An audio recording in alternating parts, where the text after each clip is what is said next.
శ్రీ పుణ్యలింగేశ్వర స్వామి క్షేత్రం దర్శించుకున్నాం మేము. నా పేరు వచ్చేసి ధర్మేందర్ సింగ్. మా ఫ్యామిలీతో అందరం మేము ఇక్కడ వచ్చినాం. మాకు చాలా బాగా అనిపిస్తుంది. మేము దీంతో 2-3 సార్లు కూడా వచ్చినాం. రాండి మీరు కూడా.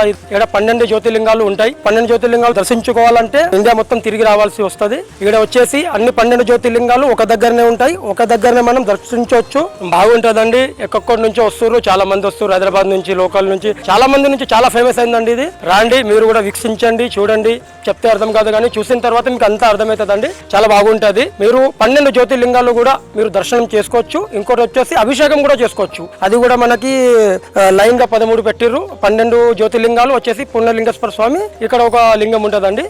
13 లింగాలు వచ్చేసి మీరు దర్శించవచ్చు. ప్లస్ వచ్చేసి అభిషేకం కూడా చేసుకోవచ్చు ఫ్రీగా, డబ్బులు లేకుండా. ఎక్కడైనా డబ్బులు తీసుకొని అది టికెట్ తీసుకొని వగేరా ఉంటది కదా, ఇక్కడ అట్లా ఏముండదు. అంత ఫ్రీ దర్శనం ఉంటది. హరహర మహాదేవ శంభో శంకర.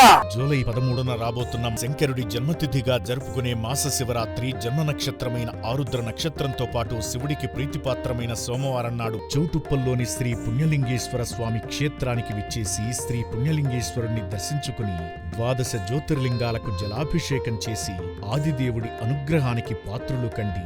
ఈ విశేషమైన రోజున ఆలయంలో జరిగే యాగంలో పాల్గొని శ్రీ మాణిక్యాంబా సమేత శ్రీ పుణ్యలింగేశ్వర స్వామి దివ్య కళ్యాణాన్ని వీక్షించి ఉత్సవమూర్తుల శోభయాత్రలో పాల్గొని శివానుగ్రహం పొందండి.